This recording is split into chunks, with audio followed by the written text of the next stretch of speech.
Welcome to the Liberty Baptist Sermon Archives. The message you're about to hear was preached at Liberty Baptist Church in Easton, Massachusetts. You can find out more about us or contact us at mylibertybaptist.org or just look us up on Facebook. And now we hope that this message from God's Word will be a blessing to you. All right, you can remain seated. We're going to read Revelation chapter 8, and we're going to read starting at verse number 8, where it says this. And unto the angel of the church in Smyrna write, These things saith the first and the last, which was dead and is alive. What a great way to talk of Jesus Christ. The first and the last. We saw that in chapter 1. He was dead and is alive. Was is past. Is present. Thank the Lord. I know thy works and tribulation and poverty, but thou art rich. And I know the blasphemy of them which say they are Jews and are not, but are the synagogue of Satan. Fear none of these things which thou shalt suffer. Behold, the devil shall cast some of you into the prison, that ye may be tried, and ye shall have tribulation 10 days. Be thou faithful unto death, and I will give thee a crown of life. He that hath an ear, let him hear what the Spirit saith unto the churches. He that overcometh shall not be hurt of the second death. So tonight we look at the church that is in the city of Smyrna, even though I have Pergamos up there on the board for some strange reason. I just realized that right now. But we are looking at the church of Smyrna here tonight because I know that because it's in my notes here and we just read it here in the Bible. But the city of Smyrna had some things that were in common with the city of Ephesus that we looked at the last couple of weeks. In fact, there wasn't a great distance between the two cities. There was about 40 miles distance, a few days' journey between Smyrna and Ephesus. William Barclay, the commentator and historian, said this, Smyrna was a great trade city. Smyrna stood at the end of the road which served the valley of the river Hermus, and all the trade of that valley flowed into its markets and found an outlet through its harbor.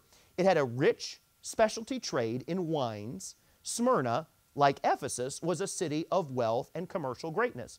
And we understand here some of the greatest cities that we have in the United States were first settled upon bodies of water because that was the way that commerce could flow back and forth. Even a city in Connecticut like Hartford, while it's inland, at the same time is on the banks of the Connecticut River, so commerce could flow back and forth. It's been like that all throughout time, and Ephesus was that way, harbor town where there was a lot of wealth and there was a lot of trade that went back and forth, and Pergamos was, or rather Smyrna, was much the same way. Strauss said this of the town as well, the city of Smyrna received its name from one of its principal commercial products, namely myrrh, which I'd never really connected before. Smyrna, myrrh, I'd never really put them together, but it makes sense. For many centuries, it was notably a prosperous seaport city, the port of myrrh. So because of this, the people of Smyrna, generally speaking, would have been rich. Now, I know that not everyone that lives in a quote-unquote rich town has money. Do you know how I know that? I live in Easton.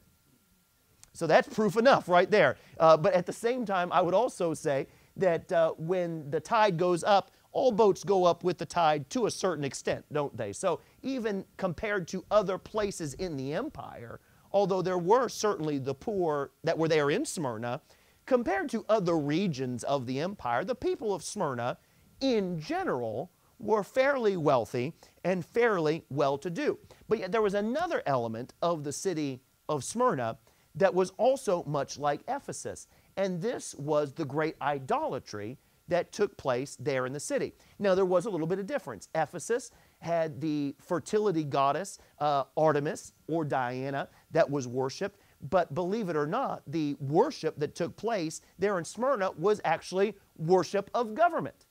Or maybe we could put it even more precisely, worship of emperor.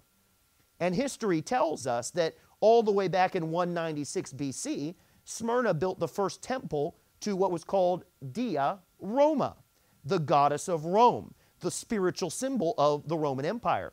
Once the spirit of Rome was worshipped, it wasn't much of a step to worship the dead emperors of Rome.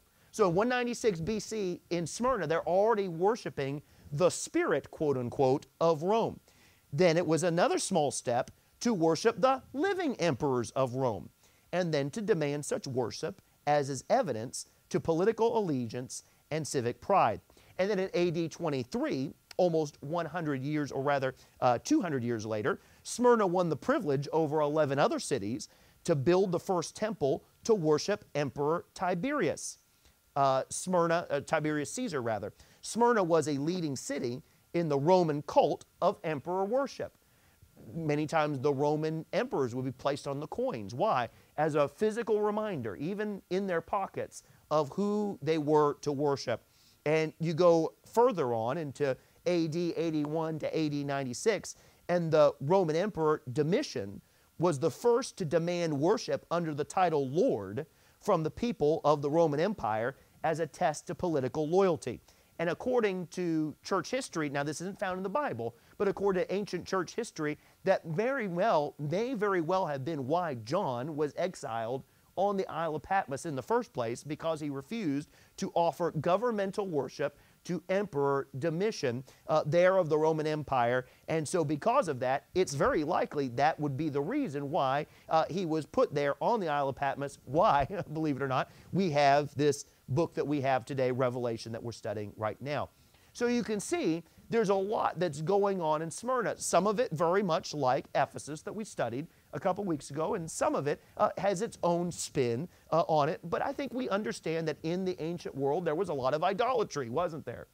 You could dress it up however you wanted. You could try to make it look however you wanted, but in the end, it would have been pagan worship. That's what it was. We call a spade a spade. Any worship that is not of Jesus Christ is not true worship. Jesus Christ, I am the way, the truth, and the life. No man cometh unto the Father but by me. It seems like we quote that a lot. There's a reason why. It's fundamental to who we are. It's fundamental to what we believe. And so whether you're worshiping a fertility goddess, or whether you're worshiping the emperor, or whether you're worshiping your own self, whatever it is, it's all false worship, and only worship to Jesus Christ is what matters and is what is true. So under all this backdrop, we look at this very short, it's not very long, is it? But yet very encouraging letter that was written to the church at Smyrna. And we use our outline that we've been using starting last week, and that we will continue to use all the way through these letters, these 7 letters to the churches that are here in Revelation chapter 2 and 3. And so the first we look at this evening is the commendation. It's commendation. Look there again in verse number 9. It says, I know thy works, and tribulation, and poverty, but thou art rich. And I know the blasphemy of them which say they are Jews, and are not, but are of the synagogue of Satan. And the first commendation immediately takes 3 words and relates them together. Work, tribulation, and poverty. I know thy work, I know thy tribulation, and I know thy poverty. You'll remember that Jesus said the same thing about Ephesus and their works in the first letter. I know thy works. He says the same thing here to Smyrna. I know your work, I know your tribulation, and I know your poverty. And he says it right there at the get-go. And I think there's a reason why, because I believe they all go together. And you can almost, as you look at it, see a little bit of a progression, can't you? Think about this for a second. Their works, very likely, in a pagan place, would have caused them tribulation. And their tribulation by those who were pagans, who did not appreciate those beliefs that they had, could have caused them great poverty. You say, well, how is that? Well, maybe it could have been that some lost their jobs. Perhaps some, because they stood for Christ, owned businesses, but yet lost businesses because their customers no longer wanted to do business with someone who was a Christian. Maybe they lost social standing. They weren't in the same circles. They weren't in the same trade guilds anymore. And so because of that, they were losing their social standing and maybe losing business in general. I believe this, that we see that there was some slander that took place against these people. And I think that's clear from the remainder of the verse, because it says, I know the blasphemy of them, which say they are Jews and are not, but are of the synagogue of Satan. So there were some people who called themselves of the synagogue of God, but he says this, you're not of the synagogue of God. He says you're of the synagogue of Satan. You're in the learning center of Satan himself. You have nothing to do with Jehovah God. No, you're trying to do the exact opposite, and you're talking against these true believers in Smyrna, they're doing the works, they're doing what they're supposed to do, and what they're doing is putting them into some tribulation, and because of their tribulation, they're going into poverty. Can we stop here for just a moment and consider this? I've been in the secular workplace before, believe it or not. I've not always been a pastor, and I have worked at different places doing things as pedestrian, as cooking food or cleaning floors, or doing things as majestic as selling jewelry, where every kiss begins with K. I've done it all. Okay, I haven't even done close to done it all, but I've done some very interesting things outside of being a pastor. I have. I have never been to the point in a workplace where I felt like being a Christian could cause me to lose my job or my finances. I've never been in that situation. Now, I've been in situations at work where I knew that standing up for my beliefs, there might be people who wouldn't appreciate it, people who would make fun of me. When I worked at the St. Pete Times Forum for the Lightning, immediately they found out that I was a Christian. I wasn't a pastor at the time. I worked at a church, but I wasn't a pastor. And I made reference and comment of what I believed at times and seasons. And so immediately I was branded by one man who worked there, I've said this before, as Bible Boy. Like I was a superhero character or something like that. Here he is, Bible Boy, taking out the trash with a single bound, because that's what I did. Some superhero, working the midnight shift, from 10 at night to 7 in the morning. Here's Bible Boy. One time, one of the guys pulled out my earbud because he wanted to listen to what I was listening to. And I was listening to music from Heartland, and he said, "What is this, Bill Gaither?" And I knew he wouldn't know what Heartland was. I said, "Sure, yeah, it's Bill Gaither." And he goes, "I can appreciate that," and he gave me my earbud back. So, but listen, the worst I ever had, but by the way, that man and his friend that made fun of me at the beginning, I was able to have both of them come to church at Westgate. I never got to see them come to know Jesus Christ, their Savior, but I was able to have enough testimony from them going from making fun of me to standing up for me. In fact, one time, one guy was kind of giving me the business, and Brian, was his name, and he says, "Hey, you don't make fun of Bible Boy." And I was kind of like, "Yeah, let me take out the trash, all right? Leave me alone, But I've never felt like standing for what was right would cause me to lose money or a job or social standing. Now, we are getting to the point in our culture where that can be more of an issue.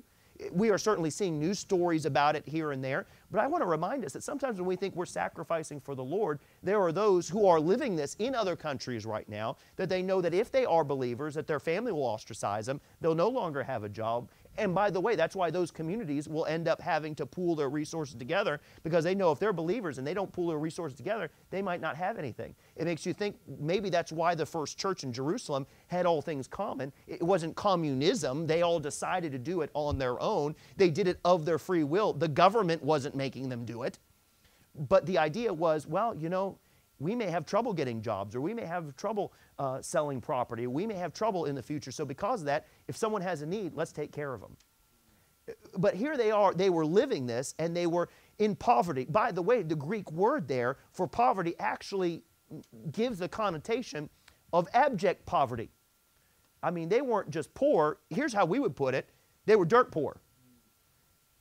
But that reminds us of Hebrews 10:34, where it says, "For ye had compassion of me in my bonds, and took joyfully the spoiling of your goods." Think about that. They took joyfully the spoiling of their goods. The people who the author of Hebrews was speaking to says to his audience, you took joyfully that your goods were spoiled. Further, knowing in yourselves that ye have in heaven a better and an enduring substance. Now, oftentimes we quote the Sermon on the Mount, where it talks about lay out for yourselves treasures in heaven, and certainly that would apply here as well. But think about this in Hebrews. Knowing in yourselves that ye have in heaven a better and an enduring substance. You have something better that's in heaven, and you also have something that'll last longer in heaven. And so I think we're starting to find a little bit of why they were poor, but yet were rich, because they were poor in the things of the world, but they were rich in the things that really mattered. And we'll get more to that in just a minute.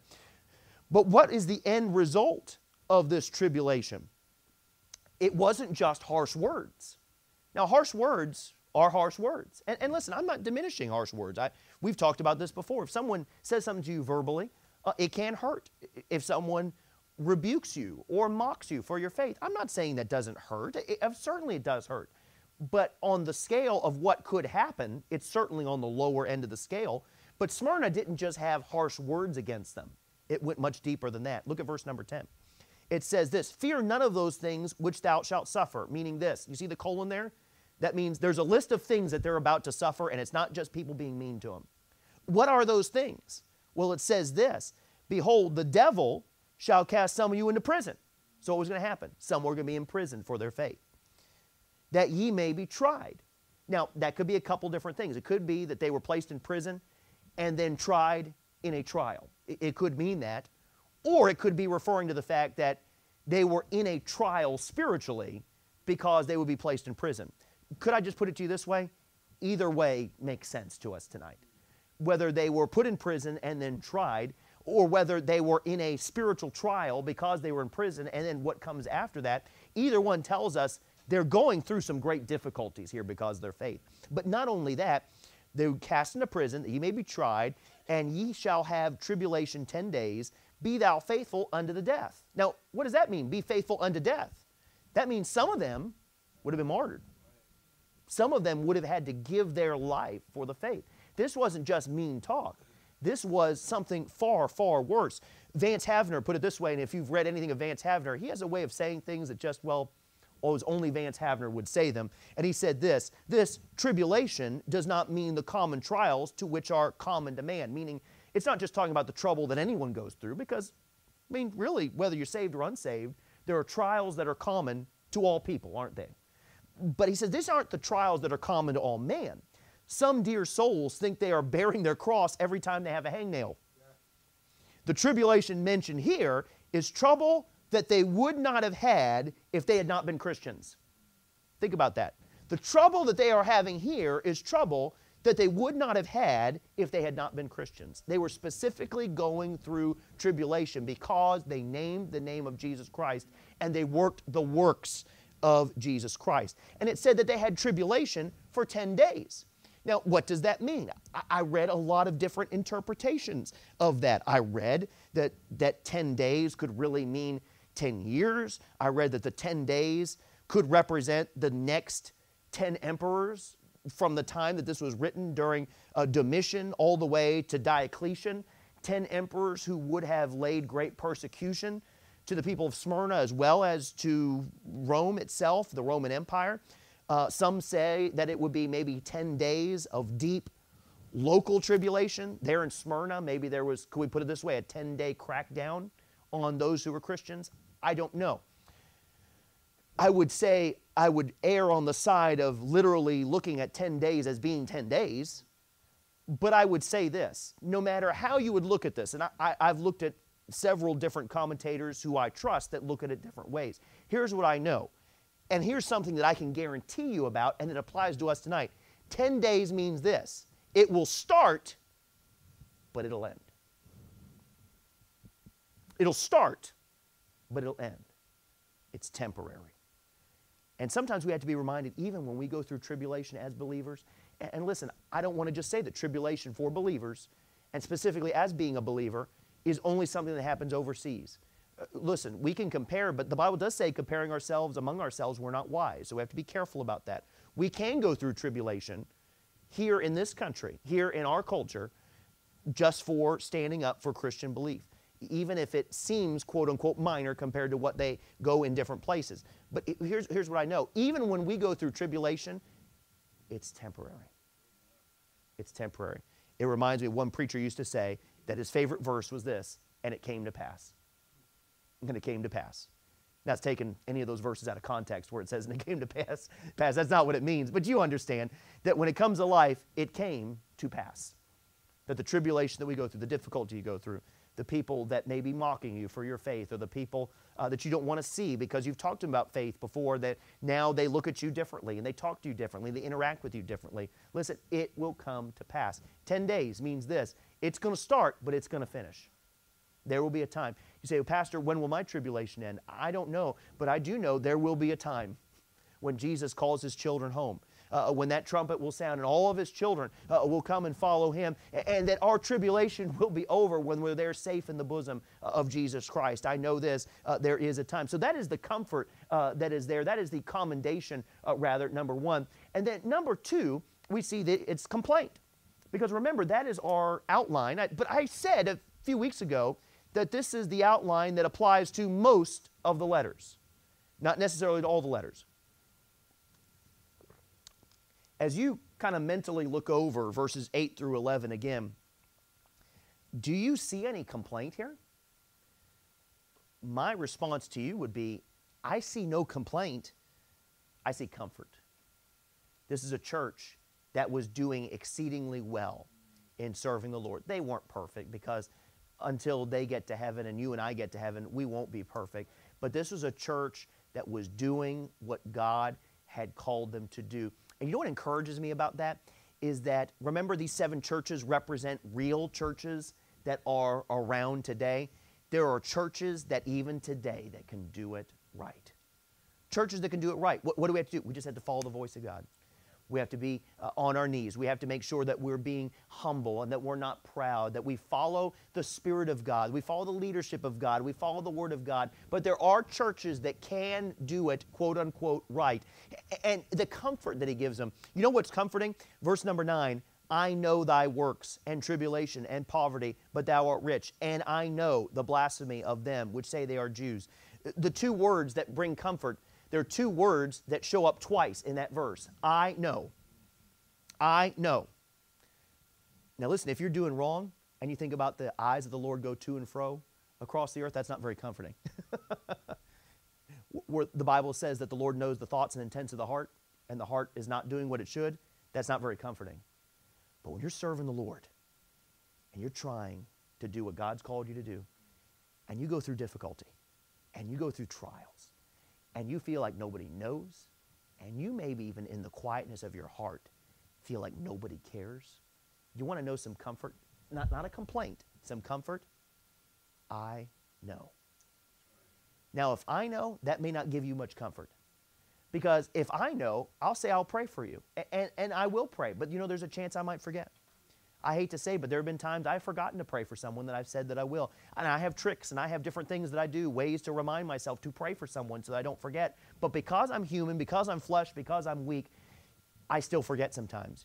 You know who doesn't forget? Jesus Christ. I know. Man, that's a good thing. I mean, we just stop there and just Selah, meditate on this, you know? Just think about that. I know. And here's Smyrna. They had wealth. They lost it. They had prestige. They lost it.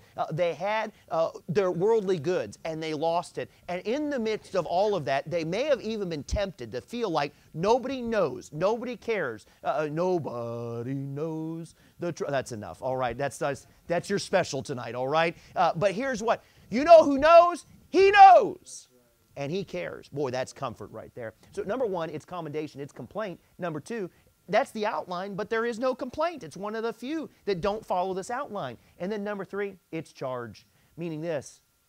What are they supposed to do with this? What do they do with what Jesus Christ has told them? Well, the main charge is actually found here in verse number 10, where it says, Fear none of these things which thou shalt suffer. Behold, the devil shall cast some of you into prison, that ye may be tried, and ye shall have tribulation 10 days. Here's the charge. Because everything before that, he's saying, I know. And then he says, not just I know your present, but I know your future. But here's the charge. Be thou faithful unto death. And really, could we distill it to this? Because, as I mentioned on Sunday night, we probably don't have to concern ourselves with having to die for Christ. But we do have to concern ourselves with this. Be thou faithful. Be thou faithful. Now, whether that's be thou faithful unto death or be thou faithful unto life, just be thou faithful. Be thou faithful, and I will give thee a crown of life. Now, this crown of life is only mentioned one other place in the Bible, and that's James 1:12, where it says this, Blessed is the man that endureth temptation, for when he is tried, he shall receive the crown of life, which the Lord hath promised to them that love them. That crown of life, I believe, is reserved for those who handle temptation and difficulty and trial with the Spirit of God, with the power of God, and do so in such a way that God will give them a special reward. He will give them that crown of life. He says, be faithful, and even if it's unto death, I'll give you the crown of life. Now think about this. There are people that will line up for hours and hours to go to look at the royal jewelry in the United Kingdom. I've already started to see stories about the coronation that's going to take place in a couple months of King Charles. And the jewelry and the crown and all of those things. And people just go absolutely insane over these things. And some of the largest jewels that have ever been mined and fashioned are in the vaults there of the United Kingdom for the royal family. I'm never going to touch it. I'm probably never going to see it unless it's on television. But I know this. There's a crown that's much better that you and I can receive, and that's the crown of life. Now, the world would laugh at that. Better. I mean, the king, I mean, that's sovereign. I mean, that's been handed down for hundreds of years. Listen, the one who created the stones and the metals and that gave the artificers the wisdom to be able to make these beautiful pieces is the one who is going to bestow us who receive or who are faithful in the midst of tribulation a crown of life. Now, what will we do with that crown of life? Well, I believe Revelation chapter 4 makes it clear we'll cast those back to the Lord. That we're not going to walk around heaven just wearing crowns. Hey, let me see your crown. Let's see what's crown.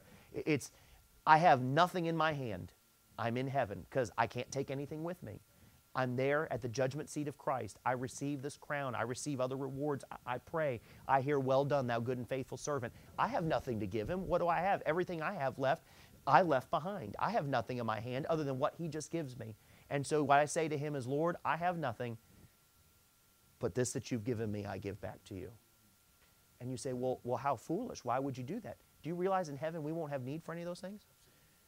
I have a feeling that if we give away whatever crowns and riches and that we might have at the judgment seat of Christ, I don't think any of us will be too poor in heaven. I think we'll be doing okay. I think we'll be fine. There's a little sarcasm there, but understand, I think we'll be fine.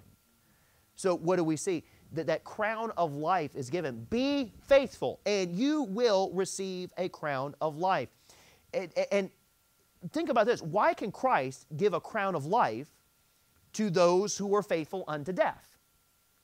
What gives Christ the authority to give a crown of life to those who are faithful unto death? Well, the answer to that is in the verse that we haven't looked at yet, verse number 8.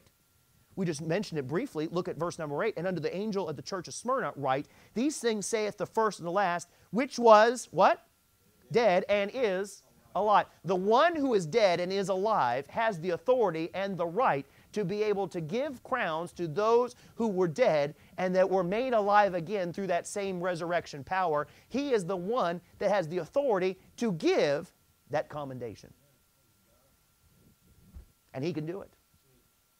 You know why? Because he can relate to our suffering. Hebrews 2:18, for in that he himself hath suffered being tempted. He is able to succor those that are tempted. To be able to give respite, to be able to give comfort, to be able to give aid to those, because he went through that in his human body and came out of it on the other side pure and holy and right. He can give us comfort. He is, as it says in Hebrews chapter 4, just 2 chapters later, for we have not an high priest which cannot be touched with the feeling of our infirmities, but was in all points tempted like as we are, yet without sin. Let us therefore come boldly unto the throne of grace, that we might obtain mercy and find grace to help in time of need. We have a Christ who understands, who is so high and holy and so far above us that we can't even imagine, but at the same time lived 33 years of a sinless life, withstood the temptation, and so that he can look at you and I and say, I know what you're going through. That's unbelievable. That he could look at us, despite being so high and holy, and say, I know what you're going through. To live 33 years knowing that he was born to die, knowing the mission that God had given him, and yet never said a curt word, never cared for his own self, but always was looking to the needs of others. What an example that we have in him. But here's the charge. As Jesus Christ was faithful, The one who is first and last, the one who is dead and is alive, looks at us and looks at Smyrna and says this, be thou faithful, whether it's unto death or whether it's unto life. So, with all that being said, as Jesus is the one who understands, He's also the one, going back to the introduction, He's the one that gets to measure those who are truly rich or not. Because in verse number 9, we talked around it. But it says, I know thy works and tribulation and poverty. But what does it say in the parentheses? But thou art rich. They were poor, but they were pure. And because they were pure, they were rich. Now listen, I'm not saying that being wealthy or poor is either a sign of worldliness in one or spirituality in the other in and of themselves. Saying this, just because you're rich doesn't mean you're living worldly, and just because you're poor doesn't mean you're living right with the Lord. So we have to be careful about that. That's not the intent of what I'm saying, nor the intent of what I believe is what we see here in the Scriptures. But I do see this. We must make our decisions in life based on what God estimates true wealth to be, and not man. I'm going to say that again. We must make our decisions in life based on what God estimates true wealth to be, and not man. Here's what man says. Work 7 days a week if you have to. If you got to get ahead, get ahead. Pay it down. Pay it up. Do whatever you need to do. If you've got to work Sunday, do it. While that might make you wealthy in the eyes of God, or in the eyes of man, is that how Jesus Christ estimates true wealth? I would suggest to you that's not. And I think there will be many people who will be able to give testimony tonight and say, when I decided I wasn't going to work on Sunday, or when I decided I was going to at least make sure that I was in the Lord's house on Sunday, that all of a sudden, financially, I was doing better than when I was trying to work through it all on Sunday. You say, that don't make any sense. Well, it depends on who's estimating it. It doesn't make sense that people that are poor were rich, but it depends on who's doing the counting. What about this? I have been tempted before in the past, certainly not as much now, but certainly as a young believer, to hold on to my tithe. Because I know I could do something with that. That's real money. And there were times I gave cheerfully, and there were times I gave in obedience and faith, but not necessarily cheerfully. But I've found this, that God always supplied. Absolutely. Why? Because, well, it depends on who's doing the counting. You might give your records to an accountant, and they say, you gave how much to the church? And say, yeah, and imagine this, we still got food on the table, and God's still providing for us. Why? Because it depends on who's doing the counting. You know, you might have the temptation to fudge numbers on a government sheet, taxes, or a form at work to maybe, this is how many hours I worked, but this is how many hours I really worked. There's temptations that are involved. But is it worth honesty, to give up your honesty to be able to make an extra 20 bucks or 50 bucks? You say, Pastor, it's more than that. It's 100 bucks, 200 bucks. Well, so you're saying that your integrity matters up unto a certain price point. Well, Pastor, I could do something with that. But who's doing the counting here? You might be poor, but when you're honest on that sheet, you're rich. Because you have shown that you are a believer that is willing to do right, even if it costs you financially. Withholding generosity from others. I've seen people that have had needs, and I've thought, you know what, I could help them. I know what I want to do with the money. But when that Holy Spirit prompts you, help so-and-so, you got to do it. You got to do it. And it's hard. I've talked with several people lately about this issue, about when that is right and when it is wrong, and certainly we don't want to aid in an addiction, or we certainly don't want to continue someone down a road just by handing the money, maybe knowing that that is money that could get turned into alcohol or scratch-offs or cigarettes or, heaven forbid, drugs. We do have to be wise as serpents and harmless as doves.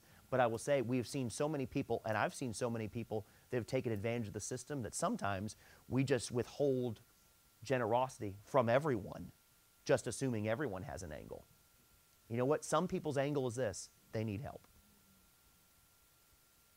So what do? I save my own money. Well, no, it's not saving. You may save and be rich, but you're really poor. We've got to be careful about that. But even more than that, even more than just on that side financially, and we're almost done, why don't we consider other things worthwhile? In the sense that, what's the worth and the value of a soul? I mean, shouldn't we estimate that far more important than anything? Mark 8, 36, 37, for what shall it profit a man if he shall gain the whole world, lose his own soul? Or what shall a man give in exchange for his soul? What about the worth and value of trials? I keep thinking of that Ron Hamilton song. I can't help myself with his last week since he passed. Rejoice in the Lord, he makes no mistake. He knoweth the end of each path that I take. But when I am tried and purified, I shall come forth as gold. You know what that's saying? There's a value in trials. And sometimes we try to short circuit ourselves out of it, and we miss the value and worth that God puts on those because we've misestimated. What about the value and worth of a church? We know that Jesus, Ephesians 5, shed his blood, not just for each of us individually, but for the institution of the church. We want to make sure we give value to what God has given value to. We want to make sure that we honor his church and honor him and honor, no, I'm not talking about honoring man. No, that's gross. I'm talking about honoring the Lord, honoring him. You want to lift someone up on the pedestal? Lift him up on the pedestal. He's the one. He's the one. So here's a poor group of people. You might even look at Smyrna. Listen to this. You might even look at them and say, poor people at Smyrna. And God says, oh, don't look at those poor people at Smyrna, because they're not even poor. They're rich, because they have estimated things for what they're worth. How do we estimate things tonight? Thank you for listening to this sermon from the pulpit of Liberty Baptist Church. If this message was a blessing to you, or if there's any way we can serve you, please let us know by contacting us at info@mylibertybaptist.org, or you can visit us this Sunday at 800 Washington Street in Easton, Massachusetts. May the Lord bless you as you grow in his word.